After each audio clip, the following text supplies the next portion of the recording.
Really pleased to have David Rumbarger with us today. He's been the president CEO of the Community Development Foundation of Tupelo County since August 2000. Got to be honest with you, David. I knew you had been there a long time, but I did not realize it was over 20 years now. That's great. And has over 30 years of economic development, existing industry and Chamber of Commerce management experience. Dave graduated with BS from Auburn University. I understand they're really good at BS at Auburn University. Thank you. I'll be here all week. Holds a MS in economic development from the University of Southern Mississippi to the top, and an advanced management certificate from Duke University. Under his leadership, Tupelo County has experienced exceptional growth and diversification through David's efforts as the team marketing leader for the Wellspring Project site located in Pontotoc, Union, and Lee counties. He played a pivotal role in locating Toyota's Corolla plant in North Mississippi. David made his first call in New York to market that project to Toyota in 2006. That plant now employs 2,200 with over 1.2 billion with a B dollars of capital investment. Site Selection Magazine ranked Tupelo Lee County number 5 for the year in 2018, making the top 10 in that ranking 10 times since 2006 for micropolitan areas in projects, capital, and job growth. David and his wife, Donna, have 2 grown children, and I believe a relatively new grandchild, 18 months. Wow, didn't know it was that old. Time goes by fast, doesn't it? He's an avid bike rider, turkey hunter, and vintage car mechanic. Help me welcome David Rumbarger. Well, thank you, Tom, and thank you all for being here in person, and those of you online. Online, I think there's a limit to the number of questions you can ask, so get them in quick. No, it's great to be here. We're going to go, I watched Judd a few weeks ago as he talked with you, and he's a lot funnier than I am, funnier in many, many different ways, but we won't go into that. But I know he's one of your own. But he's a great leader in our Chamber of Commerce, and we'll talk about some of the things that we've done over the last year. Tom, I need to update that. We were actually number 13th in 2020 in site selection, even during the year of COVID. So we'll talk about some of those announcements. So what I'd like to do is kind of give you a little bit of a potpourri of this last year and kind of a little bit of a forecast for the next year and looking ahead and seeing what we might be able to encounter. First is an update. About 4 years ago, economic developers from around the state convened at Old Waverly, and we went through our incentive plan. We were getting beat a lot by Louisiana and by Georgia, and we wanted to find out what was their secret. And what we found was not as much of their secret, it was a deficit that we had. We were giving tax credits to companies that would come into the state based on their capital and jobs, but those companies never used the full tax credit availability, and their consultants in their evaluation never gave us 100% credit for those credits. If that makes sense. In other words, they would discount those credits and say, well, maybe they'll use them, maybe they won't. So we're not going to give them full credit for you competing against a Georgia or Louisiana. They had actually money-backed programs that they would do. So we put our heads together and said, without causing the state additional revenue, how can we firm up those credit statuses? And we came up with a bill called MFLEX. There's about 8 incentives that can be used by existing expansions and new companies in our code, but you can only use those as you apply for them, and you can only use those for new capital investment or a new plant or an expansion of existing plant and new employees. Well, it turns out there's pretty much of a gap between the people that make the locations decisions and the people that operate plants. So a lot of that was being lost in the translation. The MFLEX bill allows a credit to be used to any one of those 8 pots where they have liability. Before, you had corporate tax credit, you had jobs tax credit, you had employee tax credit. I mean, there were so many different ones, and employers didn't know which ones to apply for. And the consultants more effectively, they would not give us 100% or dollar for dollar credit. So that bill has passed the House with a repealer and has passed the Senate in different forms. So now we're looking at either one of the houses passing the other one's bill or getting the conference committee and getting that bill worked out. And yes, for those of you who are wondering, obviously the income tax proposal in the House does impact this, especially the Advantage Jobs Tax Credit. The hope is, though, that as that bill makes its way through, we'll be able to adjust what we did in the influx bill in order to not encounter an additional cost to the state. Is we put in the numbers like 3.5% on sales tax or 2.5% on payroll tax. What the House bill effectively does with the income tax is it does away with some of those. And so what we need to go back and do is modify that bill to make sure that it's a rider, not necessarily a number specific bill. I know that's kind of boring, but it really makes a huge impact as we compete in our sister states in the Southeast for economic development and jobs. It puts us back on par. And of course, we could talk for a couple of days about the image of the state, having changed the flag last year and what that'll do. But those two things that we think will put us in good shape for new capital investment. And let me make a comment on that. There is a lot of treasury cash in companies right now that have held their powder during this COVID period, not knowing which way to go. About 60% of our economy is based on consumer products. And as you know, consumer products skyrocketed in some cases like furniture. In other cases, it retrenched as you look at tourism and consumer spending on destination locations. So as that begins to unfold over the next year or two, you're going to see a lot of capital being spent if we don't slide into a recessionary time. And we'll talk about that in just a minute.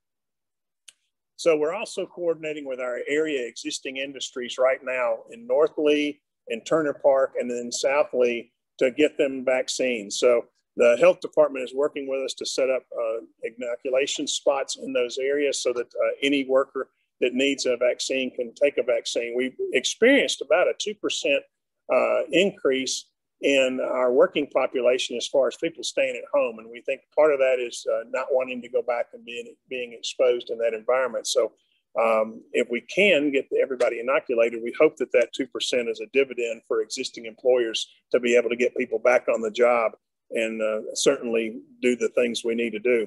I mentioned a little bit in furniture. Let me just make a side note about that. All of our furniture industries, or the predominance of our furniture industries, have backlogs right now. Some companies are even out 6 months in their production. Of course, you may have heard recently, I think there was an article in the paper about foam. And let's talk a little bit about foam right now. Foam is needed for every furniture manufacturer to be able to manufacture the furniture they manufacture here in Lee, Pontotoc, and Union counties, which is kind of the center of Northeast Mississippi's furniture cluster.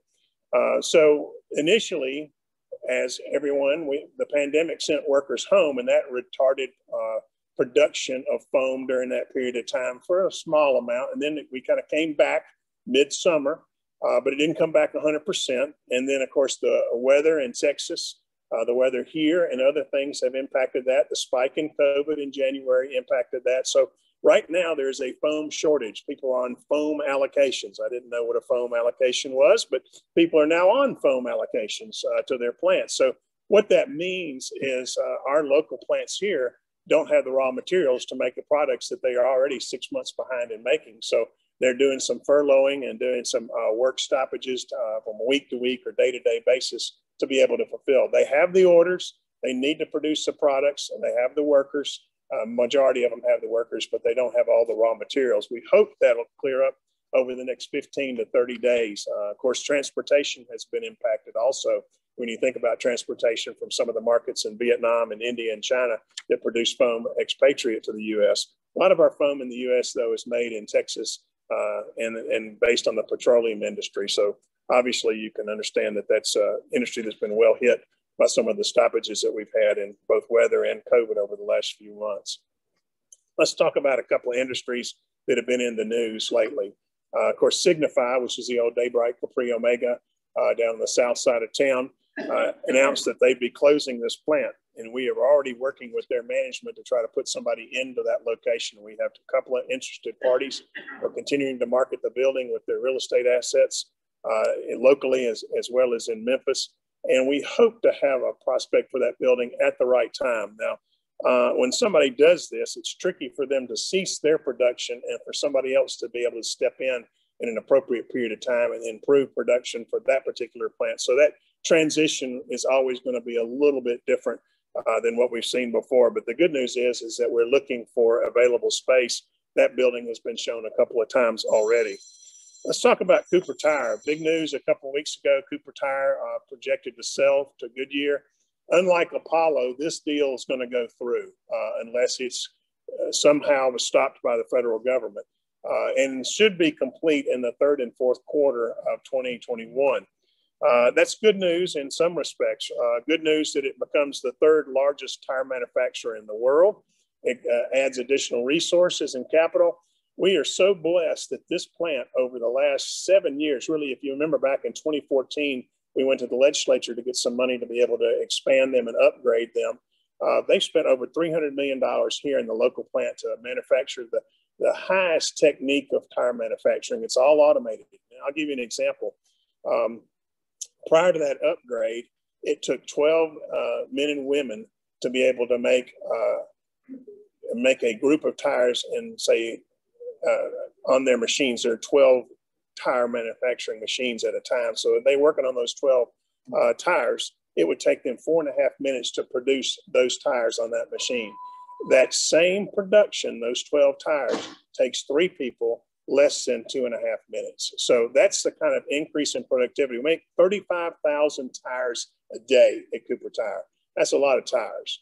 We're in great shape because we produce a passenger tire and we produce a small and light truck tire and an SUV tire. That is a missing link. The Cooper will be held as a wholly owned subsidiary. So your ST and your STT, which are 2 of the best-selling Cooper tires, will continue to be produced. The only negative of this is that they'll have a UAW contract in Goodyear that's up in June of 21. And I'm sure that Tupelo Cooper will be part of their negotiating in that contract. That won't start until the summertime. So we just need to be prepared for that. I hope our local workers that have rejected a UAW in 3 previous attempts will object and reject that again at that point in time. So we talked a little bit about industry, we talked a little bit about COVID. Let's talk about downtown just for a minute. We've got the grandstand, which is a new building that is being built downtown. The grandstand will be a children's clinic at the bottom as a result of the merger between Children's Clinic Tupelo and Children's Clinic Saltillo. 15,471 square feet, 27 exam rooms, a separate waiting area for sick and well patients. And the new clinic will include laboratories, a procedure room, vision and hearing testing and screening rooms. And then on top of that, there'll be 64,000 square feet, which includes 47 luxury apartments, something that we have not had in downtown Tupelo for a number of years. 1 bedrooms, 2 bedrooms, and 3 bedrooms ranging from 583 square feet to over 1,300 square feet. I'm looking at it outside of my office window daily, and I can tell you it's beautiful coming up. Also, the Hotel Tupelo. Hotel Tupelo will be finished, and hopefully people will be in there by this time next year. It'll be a little over 85 rooms, a little over $16 million of investment. It'll have a full bar and a new restaurant, which I know everybody's anxious and buzzing about. The new restaurant, though, I'm meeting with the developers today. That will be announced hopefully here in the next quarter. And I know everybody wants a new eating place in Tupelo that we don't have enough at this point in time. And we do have a Red Lobster, though. That's one thing we always will have. So thank goodness for that. There's a lot of work being done for new companies that are trying to launch as COVID begins to unwind. One of those companies is Quantum Research.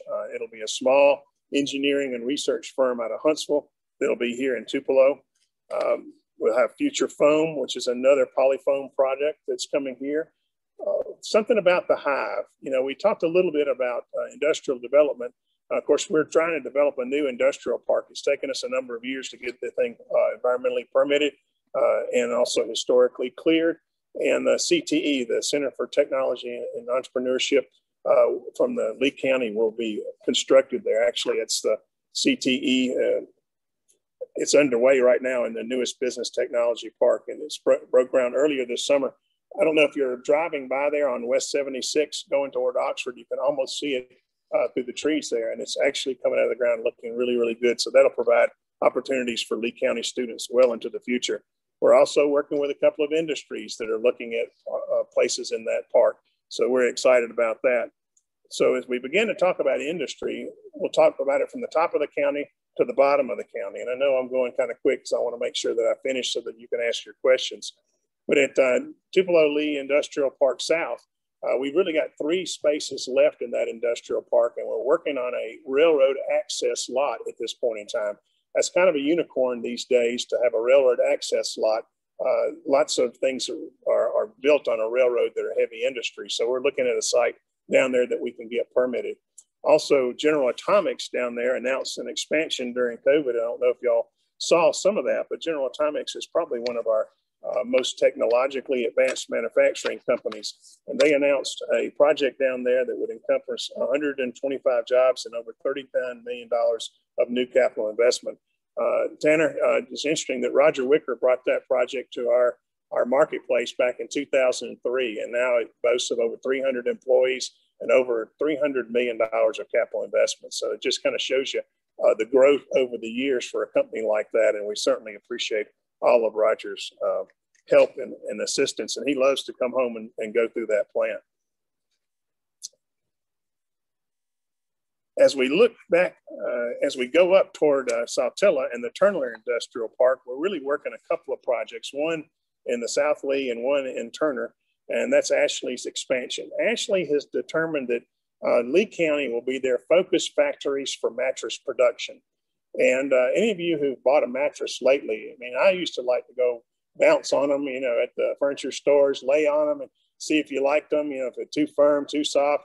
Nowadays, those things come in boxes to your house. And so they are actually got some very sophisticated machines at the Ashley plant in Saltillo that will actually, after they build a mattress, they will wrap it up like a tube, like a cinnamon roll, and stick it in a box and ship it to you. So no longer do you have to, you still can do it, but you no longer do you have to go bounce on the mattress to buy your mattress. So that factory is up to speed. They've invested over $22 million in both that factory and the one in South Lee Industrial Park, creating another 130 jobs, and they're on the cusp of doing another announcement with some more. So Ashley continues to grow. You know, it wasn't but about, I guess it was 7 years ago that Ashley came to Lee County, and now they have a little over 400 jobs in our community. So they have been a great corporate citizen. Mr. Warnick, who's the emeritus chairman of the board, came through ICC and is going to make some nice improvements to their processes out there for training. Also, if you're going up Old 145 outside the mall, just under the trace, you look to the right, you'll see a lot of construction going on in Turner Industrial Park. That's the West Rock project. That project is over 210,000 square feet, and they'll be storing corrugated box paper for actually 3 different plants. So Tupelo will be a hub for West Rock in those 3 plants, and it will have a rail access when it's finished up. It's actually a new section of the park that's been opened. It'll have 2 more lots, one 30 acres and one 60 acres. So we're excited about that opportunity in Turner Industrial Park. As you go all the way north, we have our Shell 2, which is 50,000 square feet just south of H.M. Richards. And we have a 60,000 square foot facility up there that H.M. Richards has just taken over, and they've added 15 new jobs there for a warehouse. We do have a couple of prospects for that 50,000 square feet that we have up there. We're waiting for somebody to sign a lease contract or a purchase contract. So hopefully that'll be more news to come later. Also, as we leave Saltillo Industrial Park, you know, we've got Shell 4, which you can actually see from New 45 on your way up on the left-hand side. That's 100,000 square feet. And we're in negotiations at this point in time with the customer for that particular facility. So what's helped to drive industrial development in our area has been available properties over the last few years. And so we're going to continue that. Our hope is to be able to have a new Shell constructed, begun under construction in 2021 in the Hive, the industrial park on the west side of town. And that will bring us our first large client besides CTE there in the Hive, the new park. And so those are kind of the highlights from the industry. Let's look back just for one moment, though. Judd talked about it when he presented to you, and I'll talk about it again because I think it's very important. We began the process in June of 2020 for back to business grants and to assist people with PPP loans and small businesses. First of all, let me commend those of you in the banking industry in Lee County. Y'all took this on. I mean, you looked at the rules. The rules were not clear. There was a lot of mud in the water at that point in time, but you stepped up. You put your people on notice. A lot of folks worked right up till midnight on deadlines and things like that. Our banking industry really stepped up for local community businesses here. And so did CDF, with over 270 local businesses applying for the Back to Business Assistance and a little over $3 million being allocated in Lee County. I'm real proud of Judd and the team there at CDF and what they were able to do at that point in time. It saved a lot of businesses. Now, if you're like me, I got a couple of questions at church yesterday because everybody got their withholding information, and it showed that they had an income based on that to file for Mississippi's taxes. There is a bill in the legislature that's trying to exempt that. If you did have to pay it and you're looking at a corporate tax rate of 2.5% or 5%, it's not a whole lot of money unless you got the $25,000 total, which would be significant money at that point in time. Otherwise, it would be in the hundreds. But I do think the legislature, in their due time, will exempt it if we give them time. The House bill has been agreed upon. It's in the Senate at this point in time for the Senate to either be able to pass their bill or offer a bill substitute to go to the conference committee. So I do think we're going to end up getting that exempted as far as state income tax after this session. So we talked a lot about different things going on. So you can see it's really been an active year. I noticed we're all wearing masks today, and with Tate Reeves making it mask optional or not having a statewide mask mandate, it falls to local communities and it falls to you and me to be responsible. I was at Lowe's, shouldn't have said that. I was at a local home warehouser this weekend, and I can tell you those folks didn't believe in it in the beginning, and they don't believe in it now. And I was one of the few in masks, but I think I'll continue to wear my mask to make folks comfortable and for my own protection, and I know you will too. So let me stop by just saying we are on track. Now our fiscal year starts in May and ends in April. So we had two goals in capital. Our first capital goal was $775 million, and we're at 53 or 71% of that goal. We're hopeful in the next 45 days before we end this year, we'll be able to go over that goal. But if not, we'll reset and go again next year. And the payroll goal, which is most important to people because it means the number of people that are employed. Our payroll goal was 13 million, and we're at right under 10 million at this point in time. So a little more than 76% of that goal for us as a community. Year over year progress is what we would like. We don't want any highs. We don't want any lows. We want to be right there year over year over year. So that means if the national economy does happen to fall into a recession later in this year, we might get a cold, but we're certainly not going to get the flu or COVID at that point in time. So with that, let me stop and see if there are any questions. I know I want to let you out before 1 o'clock for sure. I might have to turn the volume up so you can hear anybody online. I think it's all the way down. All right. Well, they can also post in the chat if they'd like to. Is that volume going up? Yes, ma'am. Okay. I think you're good. Okay. Thank you. So do we have any questions either online at our studio audience here in the facility? Yes, Mr. Perkle. Talk about the income tax. Tell us, is that going to have an impact, you think, on our business and our area? Well, again, I think if you look at the fact that we're nationally, we're 60% of our economy is consumer goods, whether that's rent or whether that's automobile fuel or whether it's anything else that we want to buy for conveniences, more money in consumers' pockets in Mississippi is a good thing. So that's a positive aspect. The makeup has really been the argument that has created the most controversy is how are we going to make up that difference in income for the state? And obviously several areas took a hit when they began to make up that income. And that's the argument right now. And I know that the Speaker and the Lieutenant Governor met last week to talk about what the Senate will do with this. The House, of course, has already passed that bill. It does have a reverter, which means they can come back and reconsider it at a later date in the session. So they may do that. But the Senate was not prepared for a complementary bill. So they'll either take up the House bill or they'll pass another bill that they've actually talked about, potentially to look at it to see if there are other areas to make up revenue than just the ones that were dedicated in the House bill. The House bill is pretty punitive for businesses. So we're not real positive about the House bill. We think there's other ways you can make up some of that revenue, but it would definitely have an effect, hopefully, and that's the idea on the consumer's pocketbook. The other consideration in talking with the Speaker of the House, we're between Tennessee that doesn't have a state income tax and Florida that doesn't have a state income tax. So we're kind of sandwiched between those two states. And when you're looking for acquiring talent, when you and I recruit someone for a new business, they're always looking at, well, does the state have an income tax? And if so, how much? You know, what am I going to have to give back from my employer's payroll and compensation to the state for a state income tax? So I think it will have relevance for recruitment of talent in the future, depending on whether we're able to pass it this year or next. Did that answer your question? I do. I think it will eventually pass. The Senate's leaning more to looking at different revenue sources, and the session doesn't have enough time for them to do an adequate review of that. So I think you'll see them try to compromise, saying that maybe a study year or a study time is necessary to look at the replacement revenue piece. But in principle, they are positive about a reduction or an elimination of a state income tax. Other questions? Anybody online? Y'all are looking good, by the way, online. Yes, sir.